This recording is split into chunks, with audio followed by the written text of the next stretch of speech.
시청자 여러분 안녕하십니까? 공정언론 국민연대에서 전해드리는 주간 모니터링 보고서 위클리 포커스언입니다. 6월 둘째 주 모니터링 결과 모두 34건의 불공정 보도 사례를 적발했습니다. 방송사별로는 MBC가 23건으로 가장 많았고 CBS 6건, 연합뉴스TV와 YTN 2건, SBS가 1건씩입니다.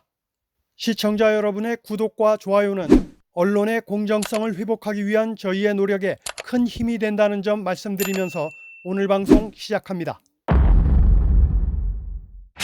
지난 6월 12일 MBC 권순표의 뉴스아이킥에서는 이화영 전 부지사 1심 판결과 관련해 국정원 공식 문건이 검찰 수사나 판결문에 적극 반영되지 않았다며 마치 검찰과 재판부가 일부러 반영하지 않은 것처럼 왜곡했습니다.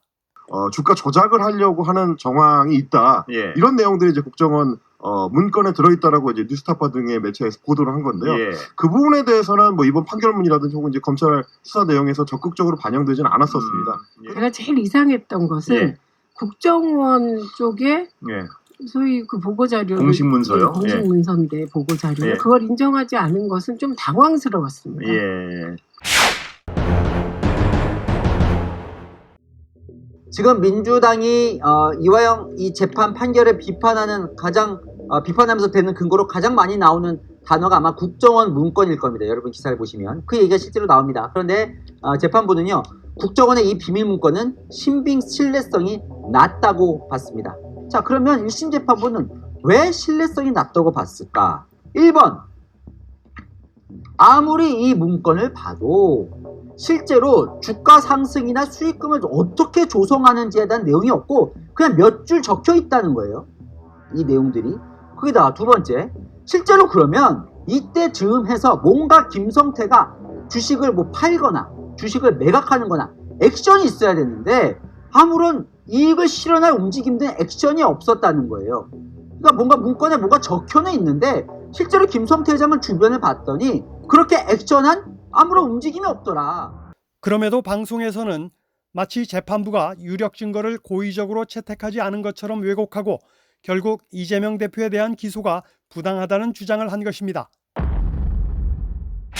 지난 6월 14일 CBS 김현정의 뉴스쇼에서는 22대 국회 시작부터 여야가 첨예하게 충돌하고 있는 방송 3법과 방통위법 개정안과 관련해 민주당 최민희 의원만 전화 연결해서 일방적인 주장을 하도록 판을 깔아줬습니다.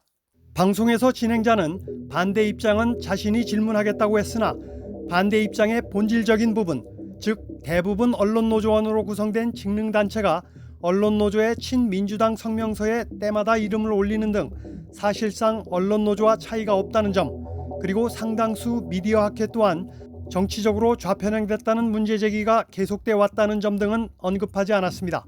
최민희 의원은 방통위 추천 이사 6명을 대통령실이 관여하지 못하게 한 것이라고 말했지만 직능단체 편향성에 대한 지적이 나오자 방통위가 6명 추천하는 거니까 상쇄된 거라는 앞뒤가 다른 말을 했습니다.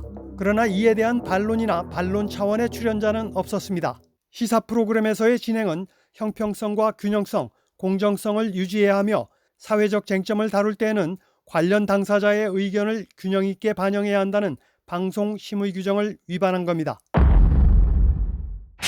MBC 뉴스데스크에서는 대통령의 중앙아시아 순방 일정을 소개하는 리포트에서 대통령의 순방 성과는 함구하고 대통령 부인의 가방에만 주목하는 편파 보도를 했습니다. 이날 리포트 제목뿐 아니라 리포트의 내용에서도 김건희 여사가 에코백을 들었다는 걸 강조하면서 명품백 논란을 이어갔습니다.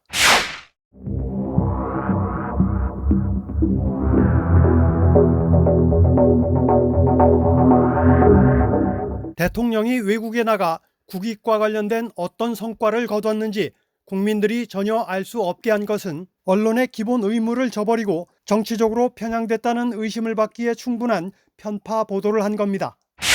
보다 자세한 내용은 공정언론 국민연대 인터넷 홈페이지에서 확인하실 수 있습니다. 시청해 주신 여러분 감사합니다. 오늘은 여기까지입니다.